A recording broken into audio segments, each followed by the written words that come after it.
Bismillahirrahmanirrahim. Assalamualaikum warahmatullahi wabarakatuh. Dalam kesempatan ini saya akan membuat sebuah video tutorial perulangan menggunakan Flowgorithm, dan ini bisa dijadikan sebagai bahan untuk persiapan teman-teman UAS mata kuliah algoritma pemrograman.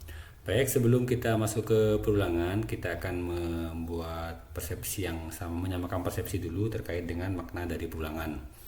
Dalam hal ini, perulangan yang kita gunakan nantinya yaitu memiliki makna bahwa yang kita ulang itu adalah aktivitas, kegiatan, atau proses.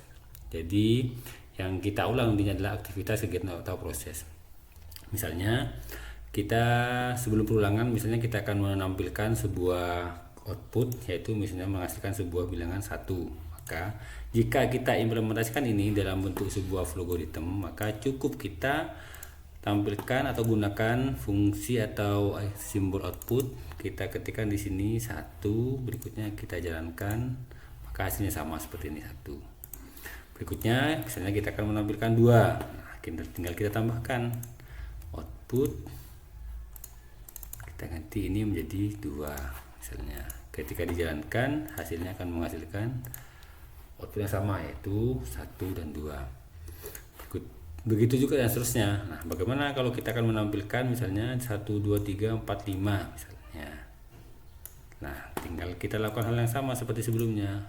Ini kita copy, kita paste, setelah itu kita rubah nilainya. 1, 2, 3, ini 4, 3, ini 4, ini 5. Ketika kita jalankan, hasilnya sama. Nah, perhatikan, nah ini sudah hasilnya sama, tapi ini tidak akan efisien jika yang ingin kita munculkan itu bukan hanya 1 sampai 5, tapi bisa sampai 1000 misalnya. Maka kita bisa melakukan scroll di sini sampai 1000 itu bisa. Scroll, kalau pakai Excel tinggal di scroll aja sampai 1000 dan seterusnya. Tapi ini tidak akan efektif jika kita implementasikan dalam bentuk sebuah coding. Nah, untuk itulah maka kita membutuhkan sebuah fungsi baru, yaitu melakukan satu secara berulang-ulang. Nah, dalam hal ini adalah kita memiliki data awalnya apa? Ini adalah nilai awal.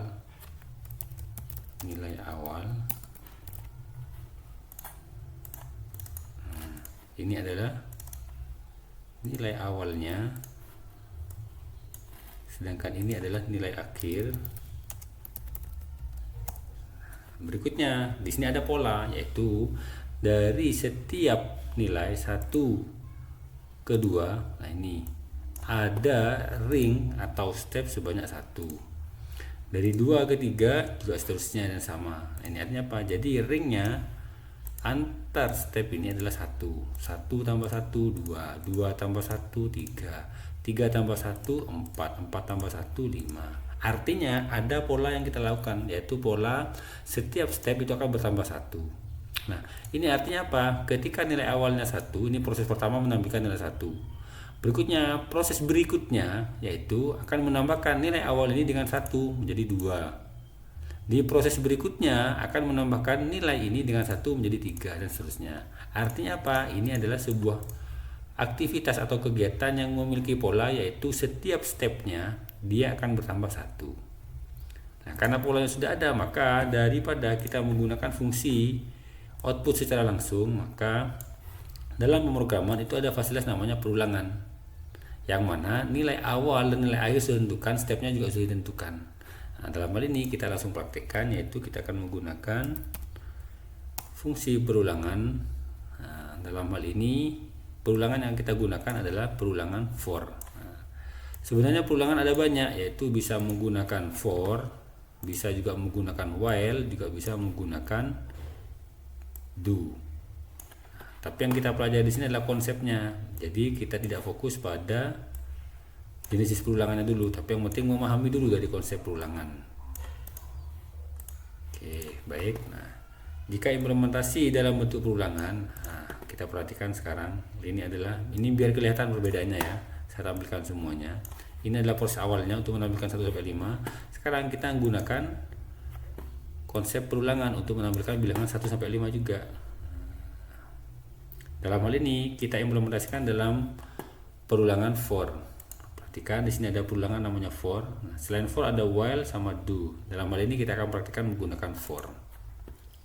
Ketika for ini di double klik, maka di sana membutuhkan 3 inputan. Yang pertama variabel sebagai penampung dari nilainya, setelah itu startnya, nilai awalnya, dan end value-nya sebagai nilai akhir serta stepnya. Nah, misalnya kita membutuhkan variabel namanya i. Nah, berikutnya nilai awalnya adalah 1, nilai akhirnya adalah 5, stepnya 1. Selesai. Nah, dalam hal ini kita membutuhkan variabel baru. Nah, itu kita deklarasikan, yaitu nama variabelnya i. Karena nilai yang dibuka adalah bilangan, maka kita berikan tipe integer. Nah, ini selesai sudah. I nilainya 1 sampai 5. Berarti nilai awalnya 1 sampai 5, stepnya adalah 1. Apa yang dilakukan di sini? Nah, karena nilai 1 sampai 5 ini sudah ada pada variabel i, maka kita tinggal menampilkan output. Nah, langsung nilai i. Ketika dijalankan, nah hasilnya sama seperti ini. Nah, ini adalah konsep dari perulangan. Oke. Baik, mungkin itu saja untuk video pertama kali ini. Terima kasih.